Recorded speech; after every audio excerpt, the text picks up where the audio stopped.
Hey everybody, and welcome back to the LuckyDogpodcast. This is your host, Elias Rauch. Today, it's just me talking about Hannibal Season 3, Episode 6.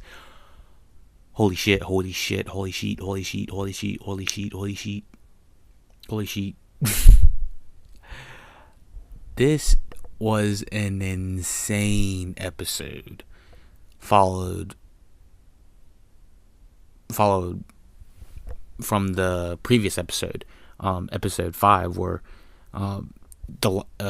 Jack delivered the ass whooping of a lifetime. Well, this episode, it's Hannibal rising. It was amazingly shot, as always. I think the visuals were exceptional this time, just with the close-ups, the trippy transitions and different camera angle shots, and just overall, this definitely had a different feel to it. I need to go back and check who the director was, but this was an amazing episode of Hannibal. It was kind of, I was like, where's this going? Where's this going at the beginning? Because it kind of looked like we were licking our wounds and trying to do this heel turn from Hannibal's standpoint, because he is not looking so good right now. The heel turn that Hannibal has from this, everything was going in the opposite direction for Hannibal before this, but now he completely turned the tables. Starting with disposing of the inspector. Well, technically, he killed the inspector last episode, but the inspector was just the first domino to fall. So, from hitting it from the top, Hannibal, he essentially is licking his wounds and letting Bedelia, help him with this, but he finds out real quickly that that's not going to last very long. I was really surprised about that. I was really surprised that he let her go just that easily. I didn't think that was going to happen. Jack and Bedelia.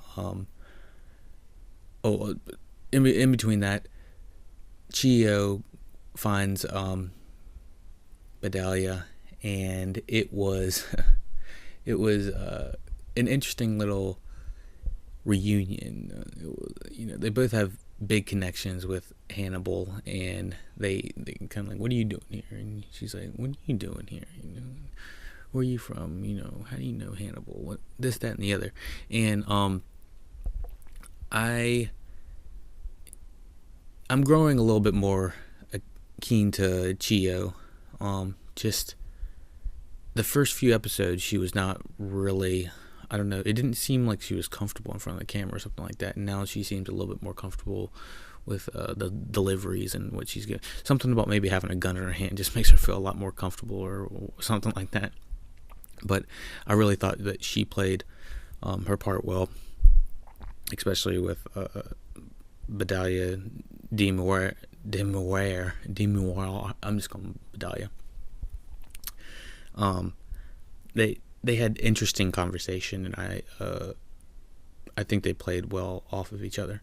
Alana Bloom and Mrs. Verger, Mason Verger's, I think it was Victoria Verger.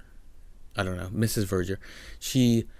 They have a little something going on with one of the craziest, trippiest, I'm not going to say most cinematic, but one of the most incredible sex scenes I've ever seen shot on regular television.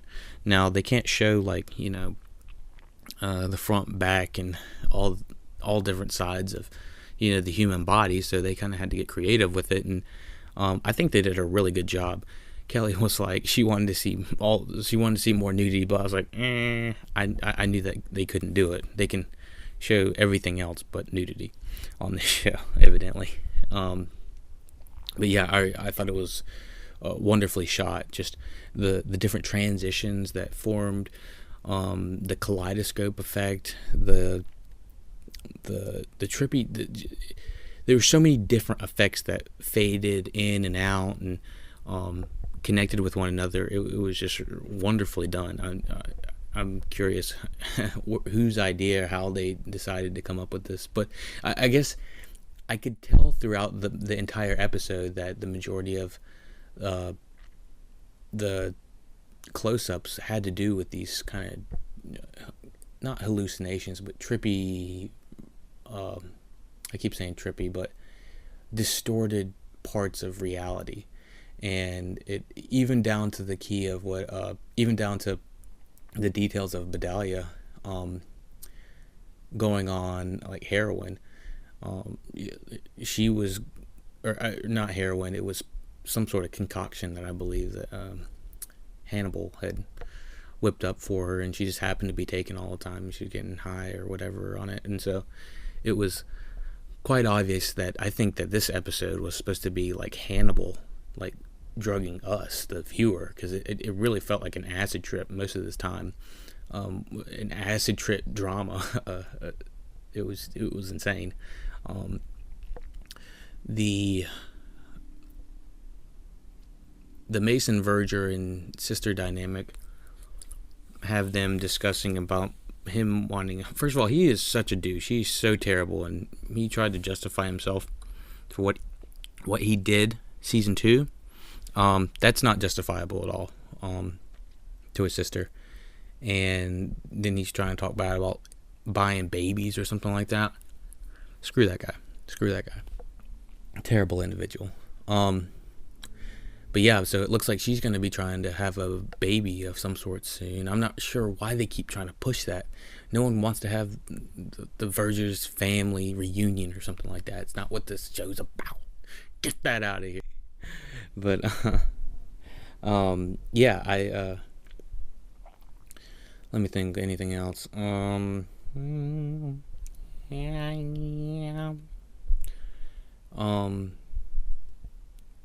The very so Bedalia and Fishborn and Will are all speaking for a little bit while she's high as balls or on tripping on whatever, and Will all of a sudden pulls a Batman and just he's out. He's like, I'm out. No words, no nothing. He just absolutely knows. He knows where Hannibal's gonna be, and he just meets up with them. And they had kind of like this cool little not a segue, but mirror reflection of each other that they were kind of looking at it, and they find out sort of a little about. Well, Will already knows how Hannibal got his ass kicked, and informs Hannibal about how that happened to him through Chio. And I thought it was pretty good. He was like, I had a girl, and he taught her well. Or, I don't know. But so as soon as they're leaving the, what's it called, the museum, or the gallery, they're leaving, and Chio whips out the snipers, pointing it at both of them, and she sees the knife that is in Will's hand, and snipes him straight in the shoulder. Right in the shoulder. I was like, dang. I was just like, what the shit? Why did she do that? And, oh yeah, before I forget anything, right at the beginning, I absolutely freaking loved the opening with the intense, like, it sounded like little ping pong balls where we're hitting the ground or something like that during the beginning. It was really, really difficult to comprehend what the sounds were going on, but it was crazy. The sound design, absolutely another one, always on this one. Sorry, I had to jump. We're jumping back to the bullet again. But yeah, Will got hit by the bullet, goes down, and then Hannibal takes him to so-and-so's, some location. I don't know if we got a specified location. I remember Bedelia saying, that it was someplace that no one was supposed to be, is apparently what she was telling the inspector. Mr. Creepy Inspector Creepy. I don't know. He was creeping it up. But yeah, so Jack goes to meet them at the place where Will is clearly having is eventually taken from Hannibal after he's drugged, and Jack's walking into the room ever so slowly. He's like, shh, shh, shh. He's like, it's about to be round 2, bitches. And he's looking. He sees Will at the end of the table, looking all sorts of messed up, and I guess he's just always looked messed up. And then he gets close to him. He's like, he's on the table, and then Hannibal's like, and gets that knife. Oh my goodness! I think it was in the Achilles or around the ankle.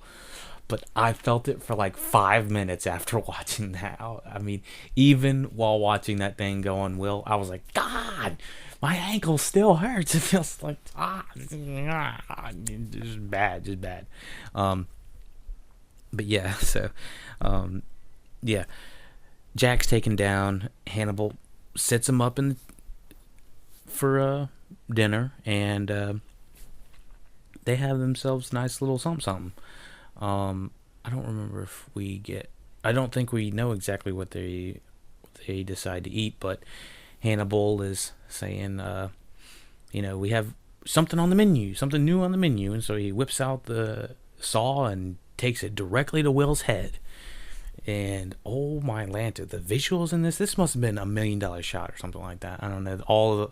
This entire episode probably is, you can considerably say it's like a mid-season finale, because it is hella crazy, and you can tell there's serious production value on the screen, especially with some of these close-up shots of these. It's just like these bubbles of not these bubbles, these blood drops and stuff that are flying into the air, and it's incredible how it's shot,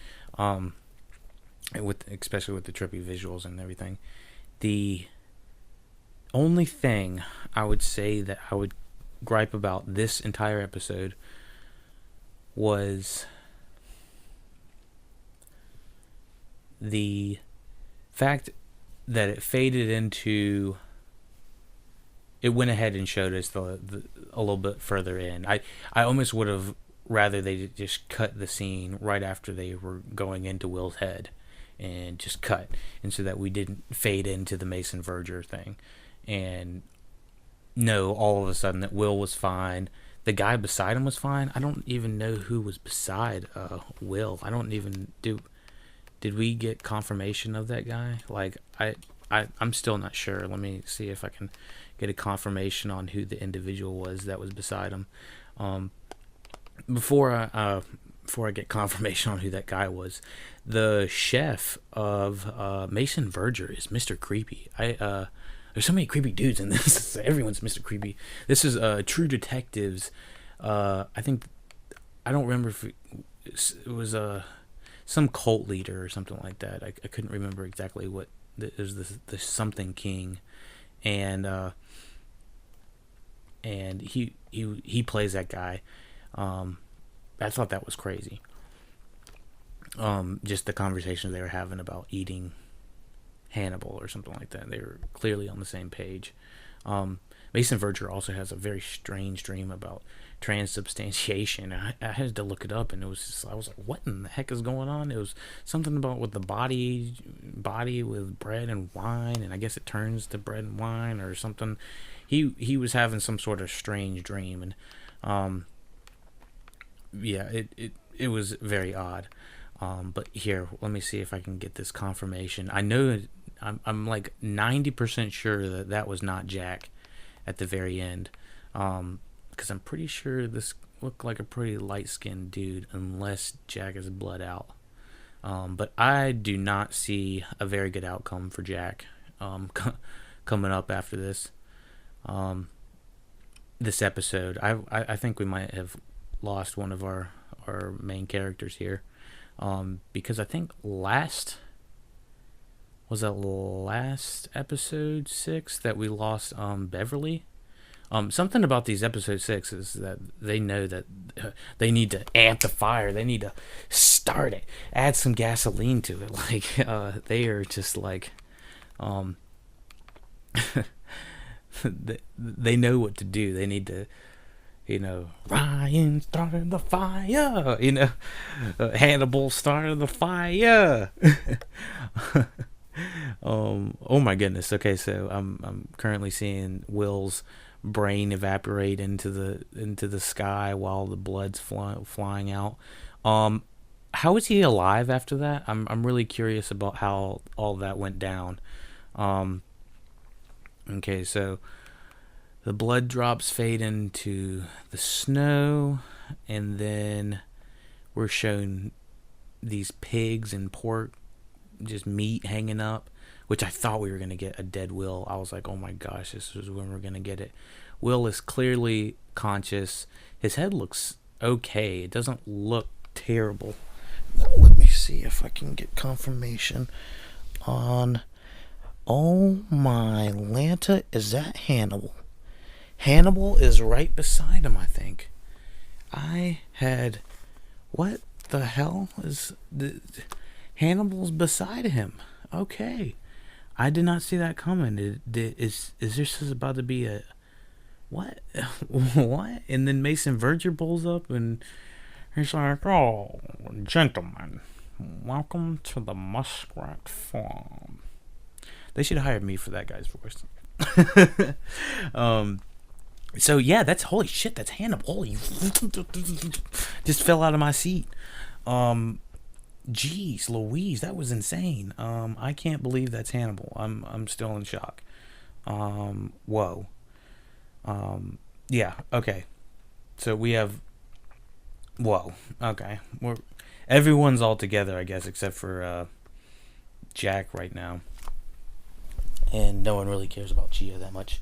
But, wow, okay, so that's another one. That escalates it to the next level. We're starting the next episode right now. Rate, share, subscribe. Everyone worldwide, Lucky Dog Podcast on Twitter. Email us at theluckydogpodcast@gmail.com. Anything you need to know, check out corrections or notes, show notes, extra links, more Hannibal. It's all in the show notes. Thank you for listening, and take it easy.